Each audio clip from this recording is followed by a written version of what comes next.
Okay, now you were saying that you heard while you were in church that there's been a plane crash, Yes. and you would have thought plane crash. I don't have anybody on the aircraft, so how does it affect me? And then you learned that it destroyed the 4 properties that you have within your complex. Now, when that happened, what did you do? Well, when I heard about the plane crash, they told me that it crashed directly into my property. And the next thing was getting home. I just felt normally that in any right, with any right thinking people, the airline should know what to do to come to my aid or the public world. But the reverse was the case. We end up being the one going after Dana Airline, right? My lawyer writes series of letters, all kinds of effort.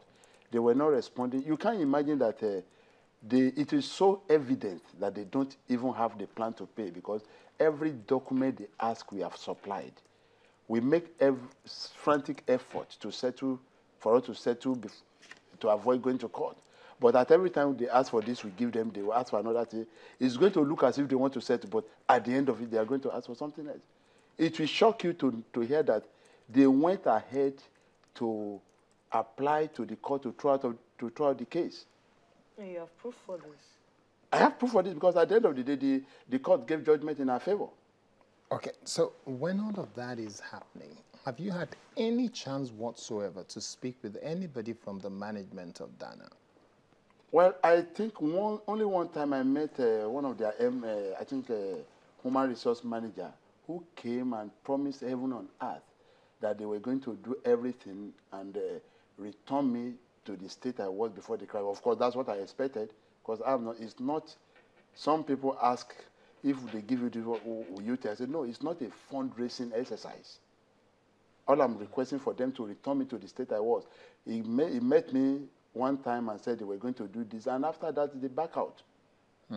Okay, so when they backed out, did you make any effort? Because at some point, the thought of Nigerians was that the Ministry of Aviation would ensure that Dana will pay all compensation before they got their license back. Yeah. But that seems to not be the case in your own particular case. Did you contact the Ministry of Aviation? I did not leave any stone unturned. I wrote to the president.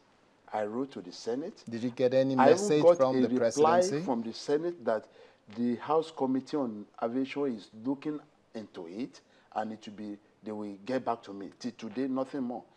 We wrote NCAA. NCAA invited Dana and myself and my lawyer to a meeting, and they said this thing should be trashed out.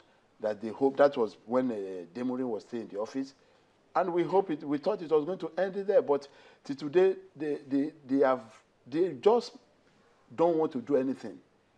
They were represented by Yomi Oshikoya and other stuff, a law firm representing them here. They are just there deceiving Nigerians, go on the air that they have paid everybody payable. They have not paid a dime to me. The claims it's a pity that I can't be mentioning the figures here because it's before the court. The claims are such that it's able to destroy. That is all I've worked for God's sake. Today, we lost in that property, we lost 11 container warehouse for people. And these are things that is able to lead to breakdown of law and order.